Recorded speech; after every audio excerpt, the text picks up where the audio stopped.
7. Barrett outside the switch. Doncic goes on.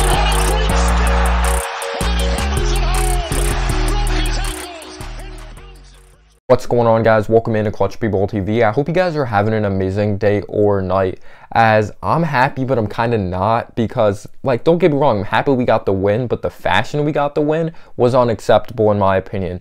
When you think about everything that was put into this basketball game, we were up 19 points at one point. The Bulls, they started like playing throughout our strengths we usually play with. They're really making it like tricky, like for us on the defense side of the basketball. They were bringing some great elements to the game. They're hitting some big time shots. Tom Thibodeau, he did not do a good job when it came to coaching and situational basketball, in my opinion, for a guy who's been in the league for a very long time, since like the late 80s. Tom Thibodeau did not do a good job.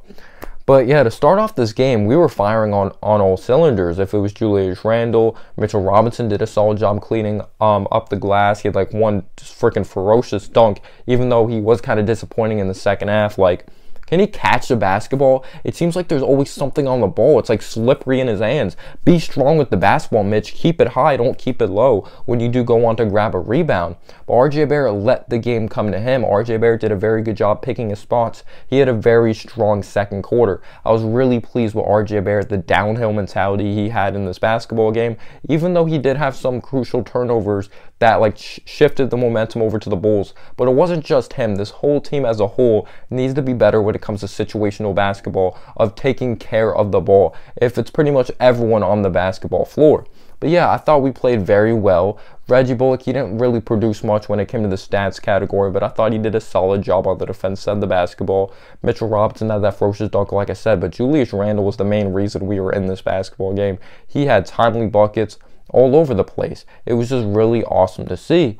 But the thing that personally pissed me off when it came to the first half or the entire basketball game is how we managed Emmanuel quickly. It seems like if you play good, Thibodeau's not playing you. It's like, does Thibodeau believe in the philosophy, if you're a good basketball player, like, he's gonna play you, or like he doesn't hand out deserving minutes? Like Elfrid Payton, I get it. He actually played very solid. Don't get me wrong. I thought Payton played a solid brand of basketball. In my opinion, he did a very good job facilitating. I thought he played good defense. He played very hard. At the end of the day, yes, we're really mad that he's not starting, but that's Tom Thibodeau's decision, and Elfrid Payton trying to make the most out of his opportunity, even though I really hate how like quickly he may miss a couple shots and Thibodeau might think of it differently, when Payton's literally had games that he's been pure awful and quickly he's been amazing lately. And it's just so frustrating, the whole rookie and veteran thing.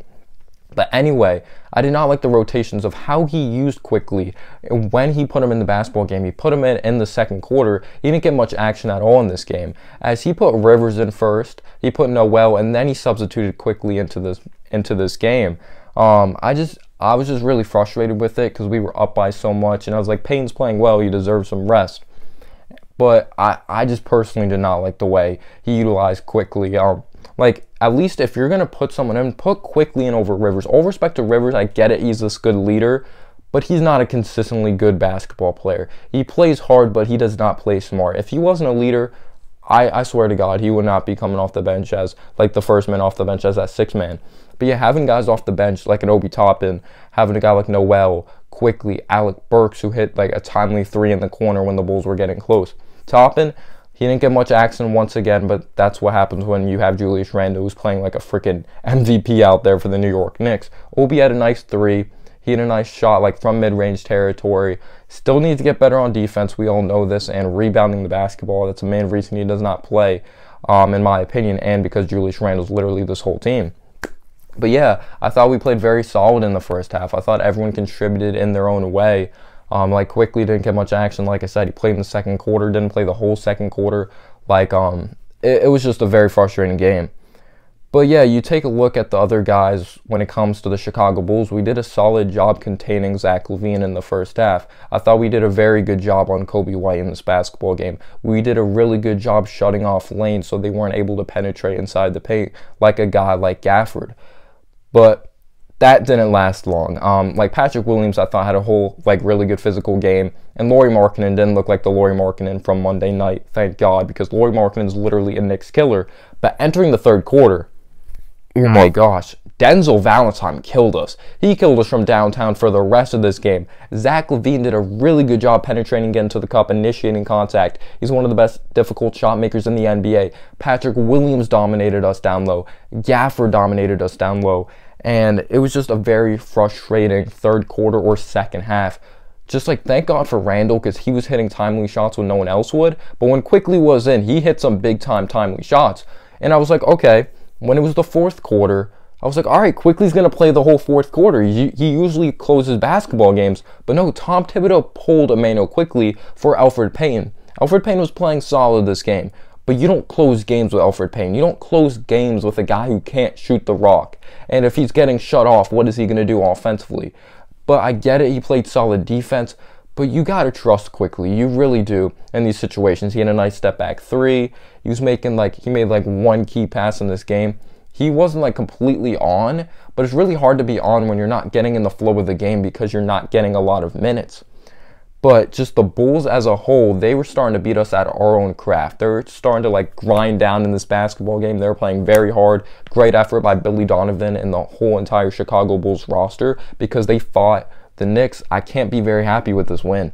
I really can't. I'm happy we won, but I'm not thrilled because a 19-point lead, that should be a blowout. You should close out this game. But yeah, RJ Barrett, I thought he forced some shots in the second half. I thought there were some shots he should have made. There was one really nice step back that I thought he should have executed on.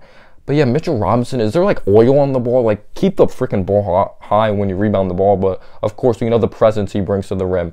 Noel, I thought he did a solid job as well. Like, he's such a good rim protector. We know what he brings offensively. He's not a great offensive player, or at least a solid one. Like, people hate on Noel, but you knew what you're getting when we got Noel if you know basketball. But the Knicks do go on to come out with this W. Let me know down below your thoughts and analysis. What are your thoughts on the whole thing with Knox in the rotation?